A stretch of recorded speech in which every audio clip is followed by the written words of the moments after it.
Hey guys, welcome to another edition of On Social, the show that talks about everything that has to do with social media, live streaming, professional broadcasting on the social platforms out there on the interwebs. And today I am joined by, we're hoping this Saturday, the future Emmy Award winning, 4-time nominee, Jeffrey Fitzgerald from JeffandHighDef.tv. Welcome, sir.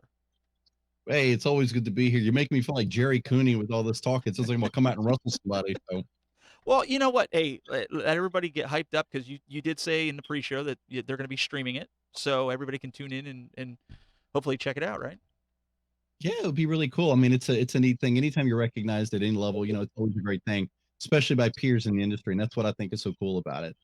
Well, we have a special guest today. Now, Marty, I tried to get him to give me a picture of him sitting on a beach in Miami, but he's actually on the plane back from Miami today. But he had a successful broadcast or whatever he does down there with Verizon. But he'll be back not next week. Actually, he's traveling again next week. But we have a great guest for us. We have a marketing specialist from Telestream. We've got Sean Zerley. Welcome. Thanks. I'm very excited. A little nervous. My first time being live, so everyone will have to stand by me, but excited to be here. You know what? You're going to be fine. The chat room will love you. We'll have, but you know what? There's a lot of things we've been driving home the last couple of weeks about content. We've been talking about how, content's important. A lot of guys have been stating that, well, content is everything, but I think there's a lot more to it, and we've kind of stated that. Um, what are some of the things that you think going into this that people need to pay attention to in content when going out? And I don't care about live video; it could be pictures. What are some of the things that you see that people are not doing to help promote their content? I think that the number one most important thing is that you have to have a plan and you have to know your audience. So you can't just go in and say, okay, on day one, I'm going to talk about, plants, and on the next day, I'm going to talk about dirt bikes. You have to go into knowing who your customer base is, knowing who your audience base is, and finding out what they're interested in, and then creating a content plan around that so that they'll stay continuously engaged and that you can really become a professional in whatever area it is that you want your content to be about. Jeff, we see that a lot. We see people, they just kind of throw things at the wall and hope that they stick. And I think that's a lot. That's really good advice for people. Kind of stick with what you know, right? Don't don't go into other stuff, right? Well, yeah, you mean you have to stay in your lane. I mean that's probably live stream death 101 is to try to speak to something you know nothing about and act like you're an expert. And Steve, you and I met on Blab going way back a couple years ago. There was a couple 23-year-old life coaches on there that were talking about their wealth of experience. And it's a different world now, right? Yeah. Everybody can say there was something, but the wonderful thing about live streaming and about getting yourself out and speaking, especially over a time, right? Not just a single show, but over time, people will begin to know that you've got a vibe in a certain area, right? That's your frequency. And for me, the word content is kind of a misnomer all its own. It is literally just an empty bowl or an empty glass that can hold anything, right? And it's what you put into that content. She's perfectly right about the fact that you've got to seriously think about what that message looks like and then figure out who you're going to try to send it to. And if you can't do either one of those, you're going to start off probably behind the eight ball. Well, that's why I was kind of glad she said she would come on here because Sean, I mean, there's so many social media platforms out there. You being in marketing and you doing a lot with social media channels, is there such a thing as what they call social overload or putting too much information on too many social platforms or putting the same content on other platforms? Do you foresee any of that or? Yeah, I mean that can get tricky, right? Because you spend so much time creating whatever it is that you're creating and you want to share it out on as many platforms as possible, but I think you have to go back and really understand what each platform is for, right? So you have something like Twitter, which is just short, super digestible content. Then you have Instagram, which is going to be more image focused.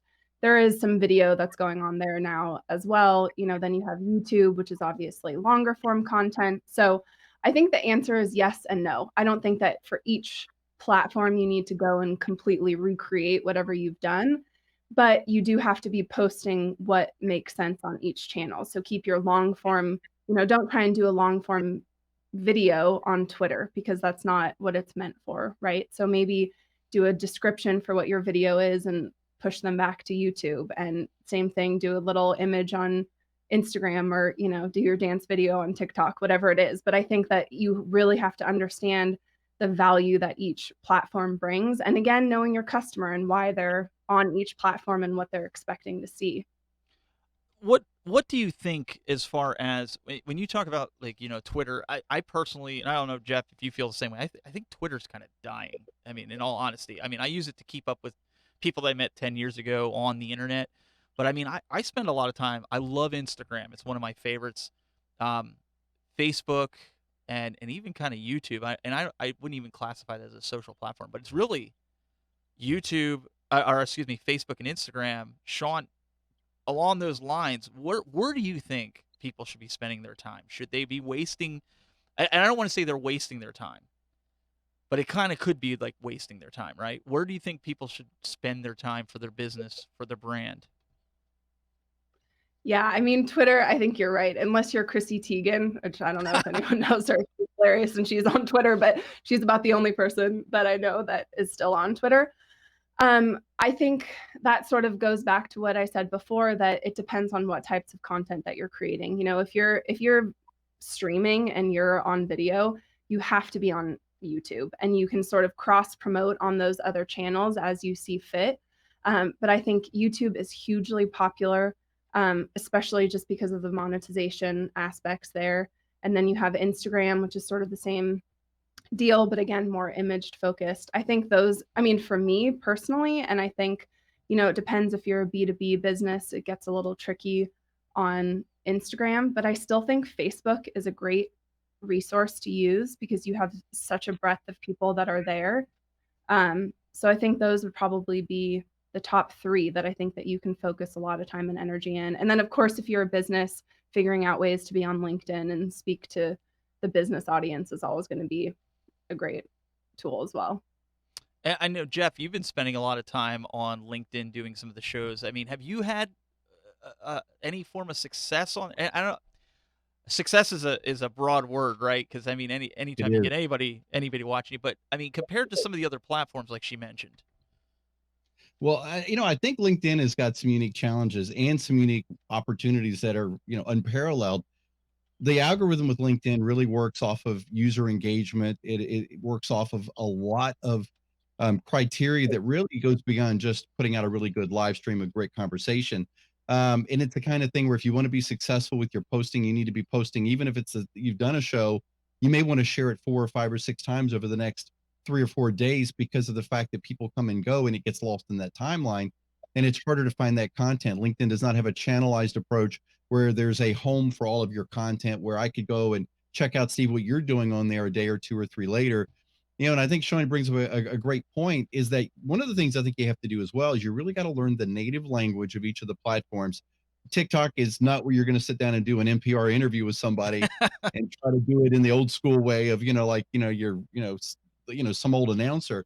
But at the same time, if you look at LinkedIn, some of the people who are having some new success with it are doing things that are a little bit more out of the box. It's not Facebook. They're not doing cats and bacon, but at the same time, they're getting out of that typical talking head, straight on presentation that can be kind of boring if you're really not careful.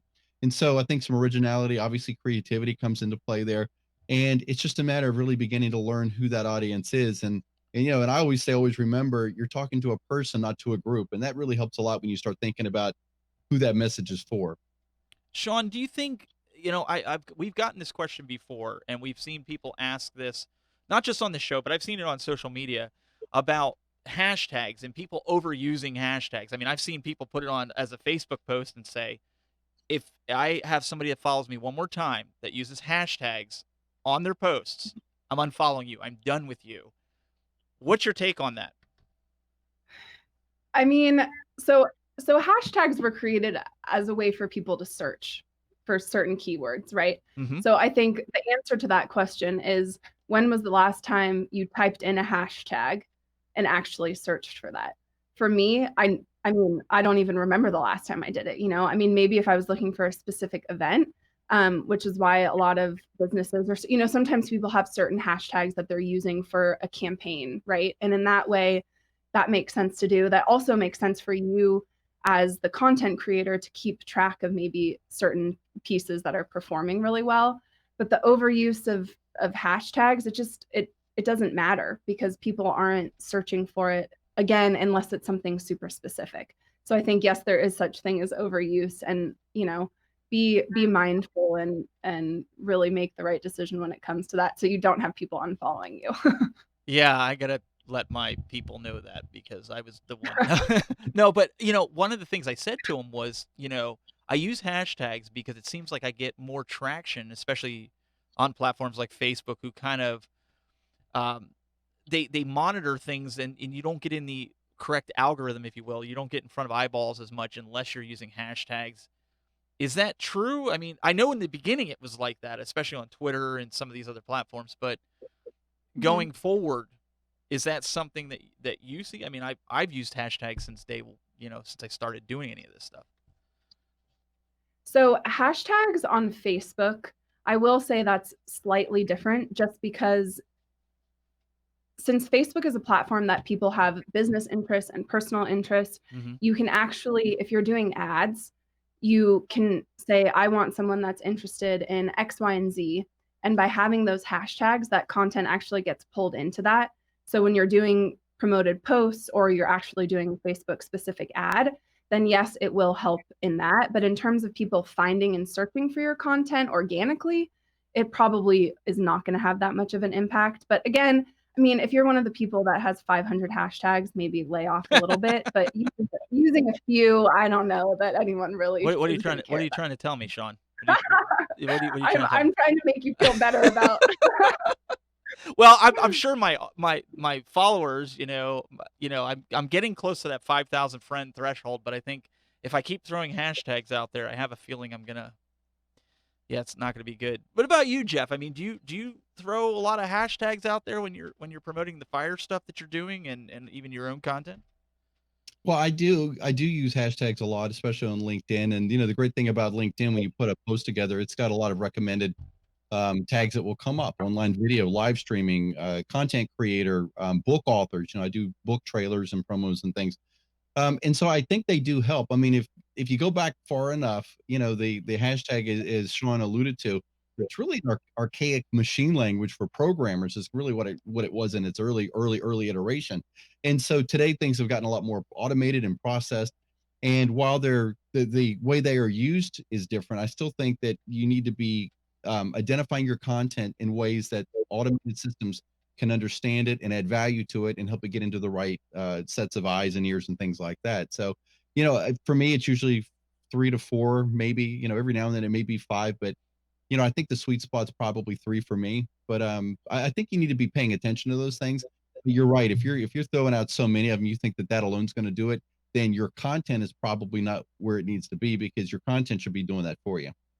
So one of the guys in the chat room here is saying that Facebook hashtags do not have the same impact that Twitter's hashtags do. And Sean, are you in agreement with that? Or I mean, I think you kind of stated that a little bit ago, right?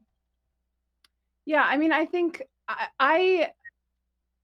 that all hashtags.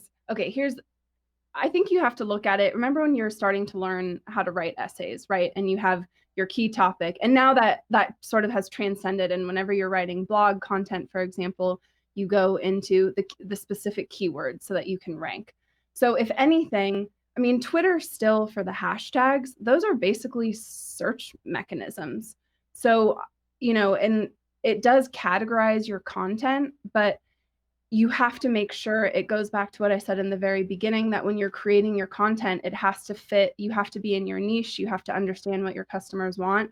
And that's how you're going to get engagement through everything. And using those hashtags is more just a mechanism of like, okay, let me solidify exactly what this content is about so that if someone does search for it or they have in their profile that they're interested in these categories, it will continuously pop up for them. So you get, you get the dual promotion in that sense. So you said something really key. I mean, one of the brands that I do on the side is like my outdoor stuff, and I see guys all the time. They will tag every outdoor company with a hashtag on a product that they're whether it's, let's just use an example. Let's say it's an arrow, okay?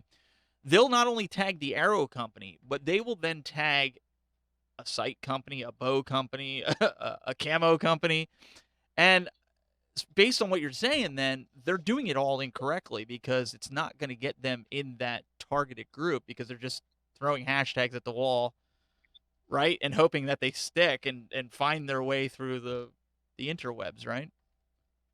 I mean, that to me sounds more like a promotional thing. Are they trying to get, because there's also the you want to get noticed, and so you're tagging all That's of these true. other brands because you want them to recognize you as an influencer, and then, I mean, that goes down a whole line of, can of worms too. But so I mean, I think in that way, I mean, sure, why not? Maybe a brand will recognize you and, want to work with you. But I think that again, it's being the more mindful that you are about it and using it correctly, then, then it can really work to your benefit. But if you're just throwing stuff out there and you don't understand why, I mean, that goes deeper than just that you're using a lot of hashtags, right? You have to understand why it is that you're using them and why you're tagging brands. Speaking of brands, we have to thank one of the brands that allow us to do this show, and that's the folks over at Telestream, the makers of Wirecast and Wirecast gear. And for those that don't know, maybe you saw a couple posts on Instagram if you do follow me. My Wirecast gear unit came in last week. I managed to get it all set up, and let me tell you something.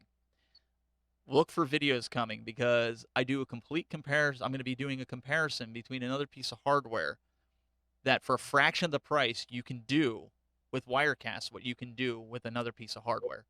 So we want to encourage you guys to use the offer code that's up here and head on over to and check this out because Jeremy was on the show here before. And if you go to telestream.net/onsocial, you can fill out this form, and our wonderful salespeople will reach out to you and kind of walk through your workflow and help you get situated with Wirecast gear. Because let me tell you something, I'm powering right now. Yes, our product management team is probably going to be watching this. Go, no, don't say that. I'm powering 7 monitors right now with this gear, and I think I'm sitting at 7 or 10% CPU. 7 or 10. Can your PC do that? I don't think so. So it just goes to show you the power that this product has. And I'll be honest. As a PC builder myself, I was kind of like, oh, maybe I could build something. Let me tell you something. This thing is the real deal. Go check it out. Go schedule a consultation with one of our sales guys. Take a look at this box. Like I said, I'm going to have some videos coming up. But Jeff, I know you got Gear One. I'm telling you, this thing is the real deal, man.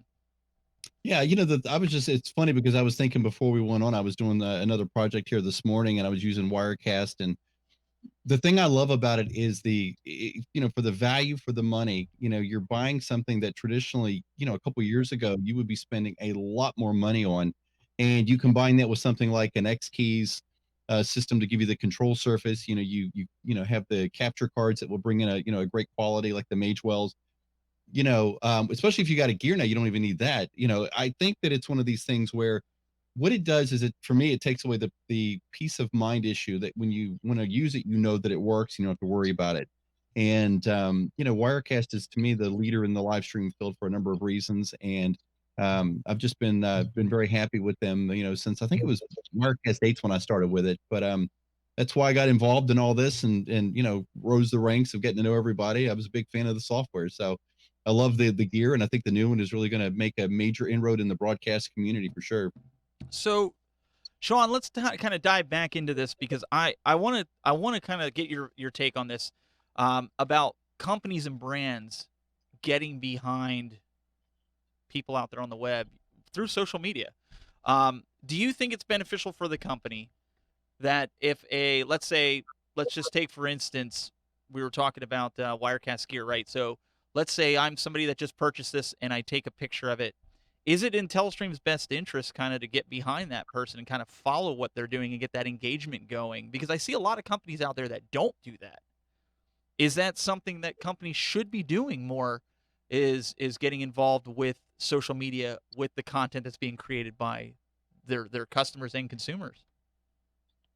Yeah, I mean, that's we call it user generated content, and that's always going to be the most valuable type of content. It always comes from word of mouth, right? So if you're listening to you're at a dinner table, right? And your friends are all talking about this great product that they have. You're probably going to listen to them more than you would a company that's just, you see the ads that come up when you're surfing the web or whatever it is. So I think finding those people that are truly interested in your product and not even doing it because they want any sort of, promotion for it or anything, but to get behind them and to understand and use them as a resource too, right? I mean, they could be using it and they're really fired up, but maybe there are certain things that aren't working from them. And so you can use them as a resource to get feedback and then take that back to your team. So, I mean, I think it's always important. I think collecting as much information about your product as you can is always going to be a benefit. And then on the other side, I mean, there are a lot of brands that,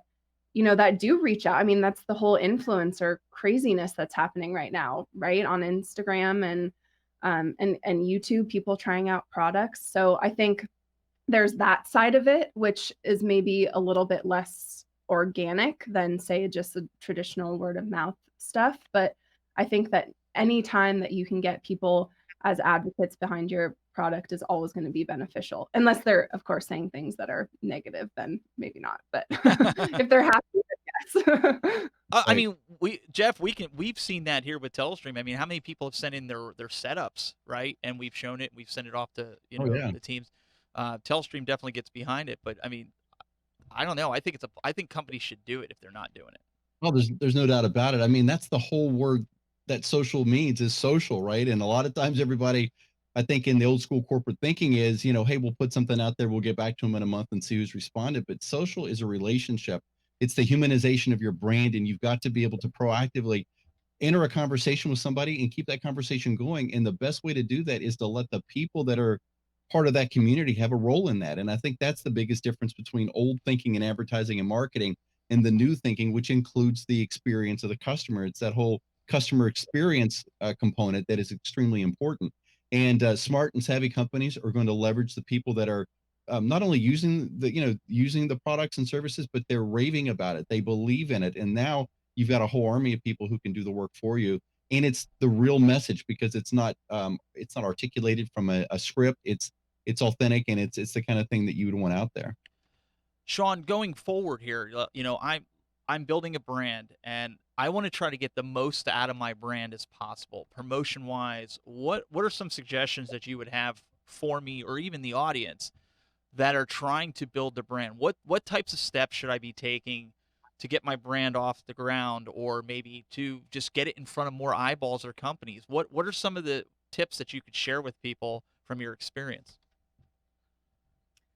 I think number 1 is strategize, number 2 is strategize, and number 3 is strategize. And what I mean by that is you have to go into it with a plan.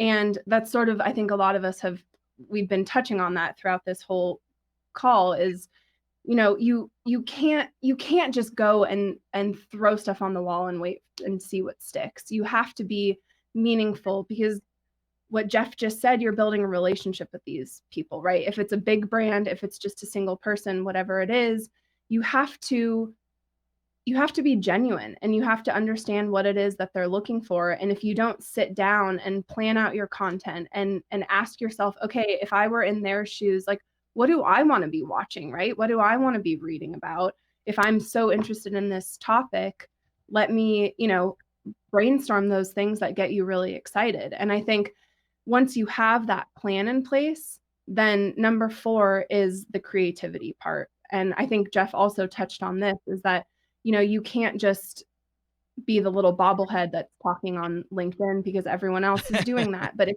you do something that is more engaging for people and it hits people in a different way and maybe is somewhat, for whatever reason, more emotional and you get people more engaged, you're going to build that following and people are going to be stoked on it because it's something different. You're always looking out for what they're the most interested in and have their best interest at heart and creating content around that rather than just being like, oh, shoot, I said that my videos come out and I'm live every Thursday and I forgot to do it this week. So now we're just going to talk about whatever it is. I Yeah. mean, you really have to be methodical with it and plan, plan, plan. And then your brain can just have fun and, you can think of all of the creative stuff. But I think that's the problem. Everybody wants that easy button, right? That cash cow easy button. And yeah, I happen to have the easy button here. But and I'm being completely serious because when we talk to even folks about broadcasting, they want the app. They want whatever it is that they can get their hands on to make them a success in creating video content, but they don't have any of the Yeah. basic knowledge or understanding of what they're doing. Like you said, they don't have a plan. They just give me the latest whiz bang feature so I can be the next content creator on TikTok or whatever it is. I think that is key. Understand, and we say that about these shows. What does Marty always say? He says, the 70-30 rule or the 80-20 rule. 80% is all preparation. The other 20% is the easy part of this, right? Is sitting here and actually having the conversation. But the rest of it is, is figuring it out. But Sean, I mean, Jeff, everybody wants that easy button. Yeah, everybody does, but Staples is sold out of them. I mean, there's nothing you can do but do the hard work. I love the saying that sometimes the only way around the mountain is to go through the mountain, and there's a real truth to that experience and that journey. I mean, it's I think that the other thing too is that I think a lot of times when you're interested in live streaming and you're good in your field and you're like, hey, I need to be out and doing these things, you begin to think, okay, what am I going to pontificate to my flock? But the reality is, if you step back a little bit and you begin posing questions to the people that are watching and say, hey, this is something that I'm working on. Do you think that maybe this is a better move than this? And what would be the reason for that? You're now, when you talk about user generated content, it's actually the community is now creating content for you for your next show. And you have the ability to leverage a lot of that. And it's a group effort moving everybody forward at the same time. So a lot of times by asking questions of the people that you're trying to reach, you'll get the content that you need and you'll begin to figure out where they see value. Yeah. We're going to have to wrap this up, but Sean, we want to give you you have any final tips, the final word here for everybody out there? Any suggestions? Because obviously we're going to bring you back. Oh, good. She's like, oh, darn. No, I mean, I think that with creating everything, you have to find something that you're passionate about, and that will carry you through, the planning stages and the 80% of setting everything up. And I think as long as you stay with something, and that might change, right? You might start doing one thing and then slowly it morphs into something else, and that's totally okay. There's room for making those changes, but I think as long as you're always passionate and always excited to create content, people will definitely follow and will definitely be interested. So that would be my closing piece. Well, there you have it, ladies and gentlemen. Sean Zerley from Telestream.net. Thank you again so much for coming on here, and we do hope to have you back in the future. Did awesome. This was fun. It was absolutely a blast, and we also want to thank Jeff Fitzgerald from jeffinhighdef.tv. You can find him pretty much everywhere on the web by checking that out. Thanks, Jeff. Yeah, thanks so much, Steve. I'd always appreciate being part of the conversation. And guys, make sure you go over to the LinkedIn page for the Telestream and like that page. Go over to our YouTube channels. We have a Telestream and a Wirecast page. I know we've got to do some consolidation in the future, but there's a lot of good content on both pages. So go over there and subscribe to both of them and check them out. As well as we have some different user groups for Wirecast. If you need some assistance in there, go join them as well.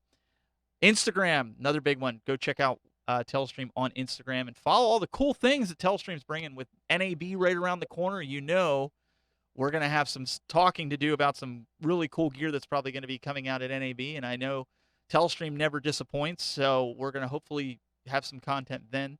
But we really appreciate you guys coming out here and joining us, and we'll see you guys next week for more On Social. Stay with us.